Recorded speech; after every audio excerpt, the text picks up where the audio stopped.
We're turning our attention to golf because I'm delighted to say that Xavier Medas, our resident golf doctor here in Ocean FM, and of course the PGA professional at Dargan Golf Club, joins us in studio. Xavier, thanks again for coming in. Hello there. Thanks for having me again. Good to speak with you. Last time we were speaking with you, we were reflecting on some wonderful success for some of the underage stars at Dargan, and you were just telling me off air there's been another little trophy to add to that list. Yeah, there was. Yeah, just the day before going back to school, Sean Carroll won the under 13 Ulster Open Championship by one shot, which was a great success. Sean's been knocking at the door for a good while. I know he's young, but he was due a win, and I think it doesn't have any shortage of confidence. But it was a good one to pocket. That's possibly one of the biggest region to perform into, because there's a great golf culture in the north, especially with the influence of the Clark and McIlroys and Graham McDowell. So it's very good for him, very good for us in Sligo, having be able to produce such good golf. Like he finished his run of golf 1 under par gross of the men's team, when very few of the boys that they finish under 80. Like he shot 75. I think there's only 3 or 4 lads at below 80, so it was a great achievement, and I'm glad I was in picking up the cup. Excellent. Where was that on? That was in Mayola Golf Club.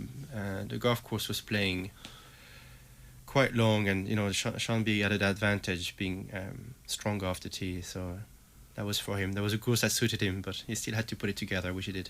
Okay, well done to Sean, congratulations, and great for the club, as you mentioned, to get more success as well on the course. Alright, Xavier, we had a couple of questions texted in to us. As always, you're more than welcome to get in contact with Xavier. He's in it with us every fortnight to answer your golf questions, and you can text into 083 3500 530, or you can email sport@oceanfm.ie. An interesting one to start us off this evening, Xavier.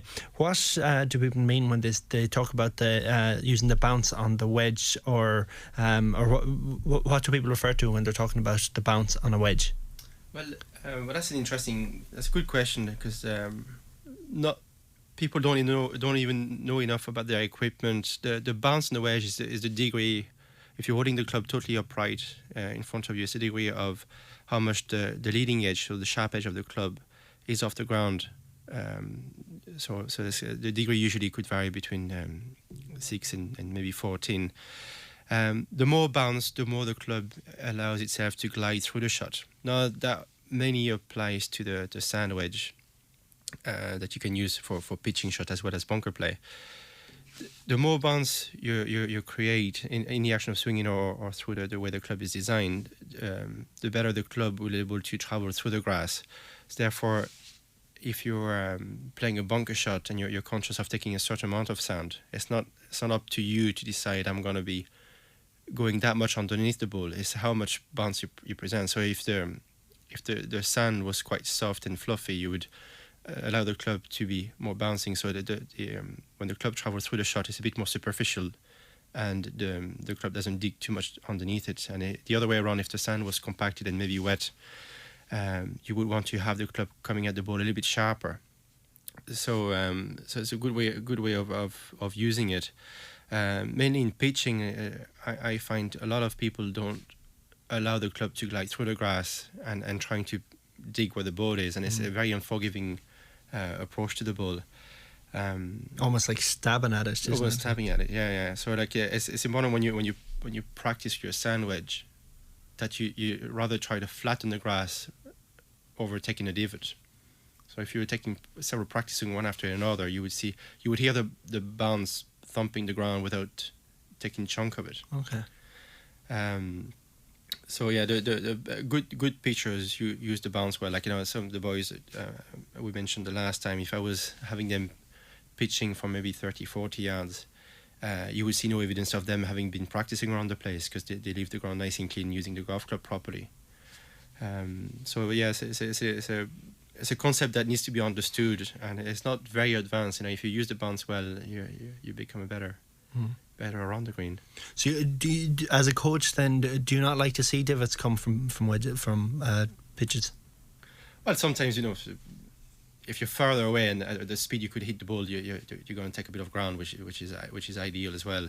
But from close to the green, the more bounce you use, the safer you are in terms of like forgiveness. Like the more margin of error you have. Like if you use the bounce well, you could land the club up to maybe 2 inches before the ball and still get away with it. That if the club was in a digging position, you would have to hit the ball clean exactly where it is. Okay. So, and is there a kind of element of using the club what it's designed for as well, rather than trying to play the shot to use the club the way it's designed to play that shot? Yes. But I quite often people have misconceptions, having to try to hit the ball exactly where it is, and maybe hit down at the ball to hit it properly, and spoiling sometimes the natural ability of swinging in an arc. So that's where it's possibly is coming from. And you also read magazines to show you how to chip, and the old way would have been to put the hands very forward, and now you see newer preferences where you actually let the shaft be a bit more in front of you rather than forward. So the more the shaft is rather towards you, the more bounce you create. So that obviously you can also produce a bit more height doing that. All right. Very interesting. Good question too. We're going to move on to another question, if that's okay, and probably one that affects a number of people. Maybe a little bit more specific in terms of a putting problem. But this listener and this golfer ends up putting short the majority of the time. They tell us what would the reasons behind that be?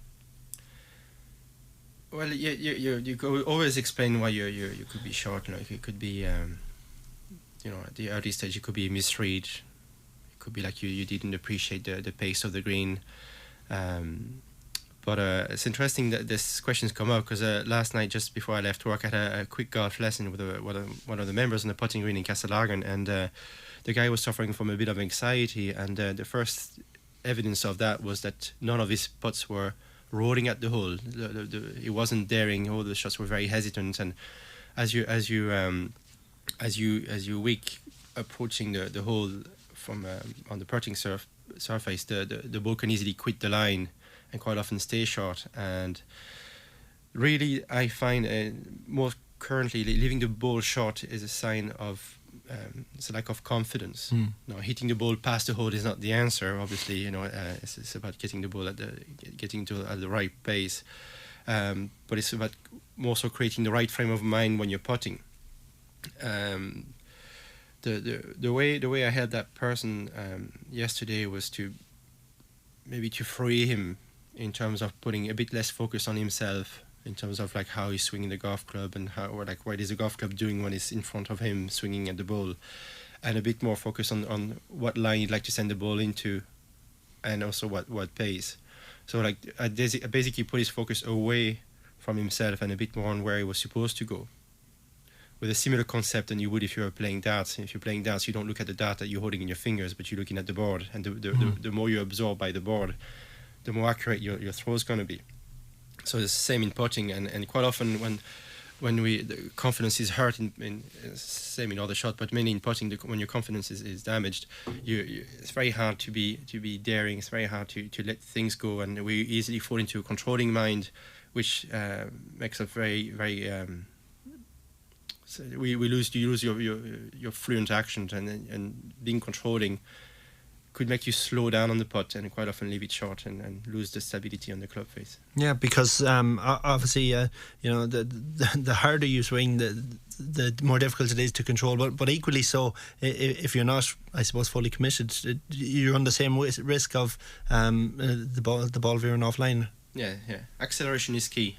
Like if you're slightly decelerating into an approach shot where you don't need much power, the club face will not stay stable and easily would close or open itself, depending on how you're reacting to the slowing down. But quite often the deceleration is created by the fact that you're hesitant through the shot. So you can always explain bad shots or bad result by technical mistakes, but quite often, especially in that case, in my view, a technical mistake is created by an attitude and mental fault. Okay. Do you find yourself working a lot with kind of, I suppose, not so much mental issues, but in terms of the psychology that goes into golf as much as the actual skill in the game? But you have to be open that maybe the primary cause of bad shots or may have been caused by a couple of mishaps on the golf course. Let's say you're you're starting your golf and things are going okay, and then you couple of mishaps. Let's say you're hitting the ground before the ball. You automatically, this is going to stay with you. It's very hard to forget that you've just had a bad mishap, and you might tense up. You might try to add restrictions into your swing, and all this. If you were putting that in a video, you would see, oh, well, you're not doing this right. You could do this differently. But if the person was relaxed in the first place, he would have never been in that position technically. So it's important to try to link what's causing that bad swing. Could it be a bad experience that stayed with the person and they're protecting themselves, or is it purely that they're drifting from just with bad habits? So if it's just bad habits, I'm sure they can be fixed quite easily, maybe in setup and maybe swing drills. But if the person's anxiety is spoiling his technique, or like a bad choice is affecting the fluidity of your swing, it's important that the player realizes this. So the next time his confidence is challenged, that he has the reflex of, okay, my swing is not a problem, I need to maybe refocus into maybe something a bit more positive. So you don't go into that vicious circle of spoiling yourself. Very interesting. Just generally, I mean, would you encourage people to take a practice swing on putting, or does that depend on the individual? Because some people come straight up and hit it, others can be a minute and a half over the ball. Yeah, well, if whatever you do before the ball has to have a purpose. If you're taking practice swing because you're doing that religiously, it becomes a ritual, and it doesn't really have any benefit apart from maybe settling yourself. Not everyone takes practice swing. Like if you trust your ability to swing and you're going to produce the right swing, but then you maybe don't need practice swings. If you need to rehearse the stroke because you want to be a little bit more reinsured and you feel you need a bit more time, it's totally up to you. Everybody's different. It's about more or less keeping good composure, and if you choose to do a practice swing, what are you going to get out of it? How good is that practicing in terms of making you ready before your shot? Are you actually learning anything from it? Yeah. Like, I personally wouldn't take too much time over the ball when I'm putting, and if I was taking practice swings in a way that it'd be a distraction, then I have an issue with myself. But everybody is different. Whatever works for. It's good to research, and it's good to experiment, and it's good to go and play fast, and it's good to go and play slow, and maybe find a happy medium in there. Yeah, absolutely. Okay, Xavier, as always, very interesting having you in studio. Many thanks for coming in and answering the questions this evening. Xavier will be back with us in 2 weeks' time, and if you have any questions for him, as always, you're more than welcome to email them in to us at sport@oceanfm.ie. Good evening, Xavier. Thanks for coming in. Thanks, Sarah. Have a good weekend.